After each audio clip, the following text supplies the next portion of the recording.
Bonjour à tous, bienvenue dans ce nouvel épisode consacré à la création d'un bot de jeu vidéo.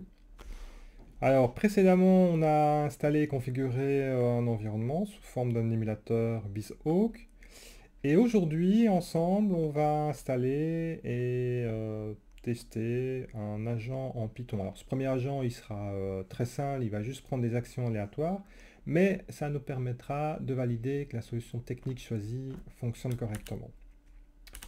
Pour ce faire, on va installer la dernière version de Python. Pour l'instant, c'est la 3.7.4. Non, je ne vais pas télécharger celle-là. Je vais descendre un petit peu plus bas. Je vais- Et je vais aller chercher spécifiquement la version 64 bits. Voilà.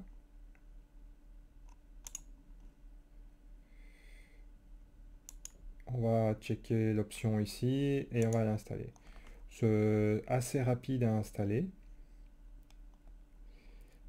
Alors, pendant que l'installation est en cours, ce qui est intéressant, c'est d'aller vérifier l'endroit où cette version de Python sera installée. Ce sera dans votre user directory sous appdata, local, programme. On va retrouver un dossier Python et dedans un Python 3.7. Voilà.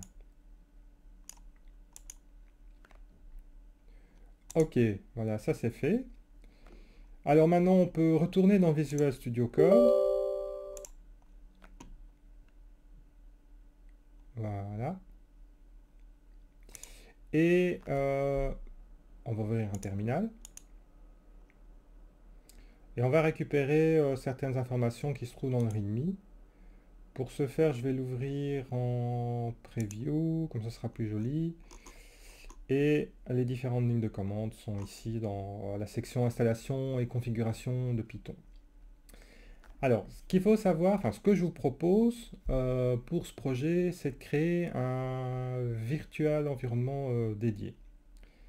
Pourquoi? Parce que en Python, donc lorsque vous installez Python, bon, il y a une installation globale quelque part sur votre disque. Et quelque part, dans le dossier lib et site packages, se trouve un endroit dans lequel seront installés les packages que vous voulez utiliser.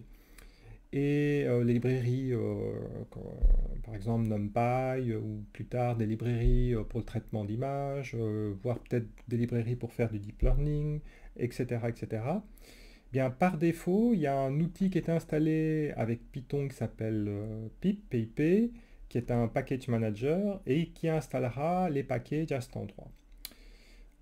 Le problème, c'est qu'à ma connaissance, on peut installer qu'une seule version d'un package donné à la fois, et donc ça devient compliqué quand on a plusieurs projets en cours de développement sur une machine et que ces projets référencent des versions différentes d'un même package. Alors pour solutionner ça, dans cet écosystème Python, on peut installer un outil qui s'appelle VirtualEnv. Voilà. Et ah bah il est déjà là. Donc finalement c'est un package. Donc bah oui, il est ici. Vous voyez, VirtualEnv. Il est déjà installé avec la distribution de Python.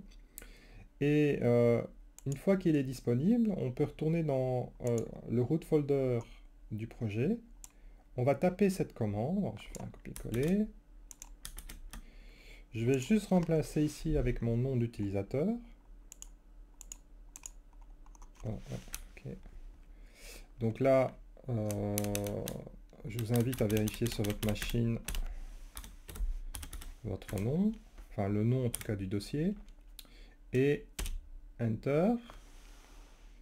Et là, qu'est-ce qui va se passer?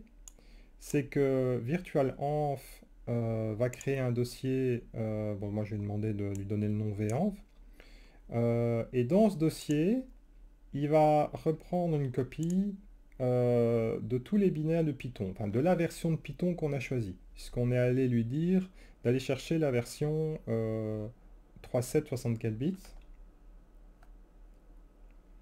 Voilà. Et une fois que ce virtual environnement est créé, on peut l'activer. Alors, je prends la commande, activer. Si ça marche, vous verrez au début de votre ligne ici, le préfixe venv. Ça veut dire que maintenant, j'utilise cette version de Python dans ce virtual env.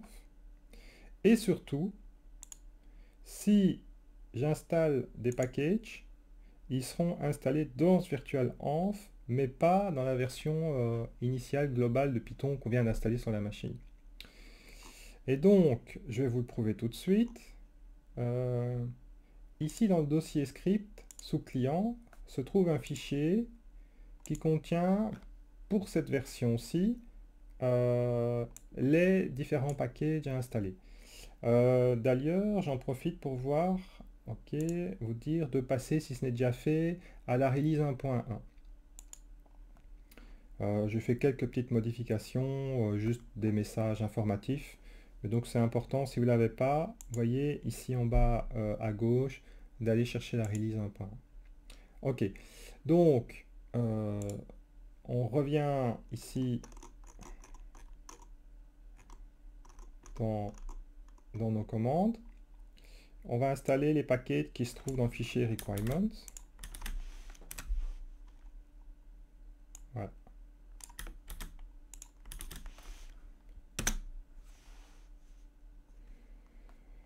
Et ce package numpy va être installé dans le virtual env. Vous voyez, il vient d'apparaître ici.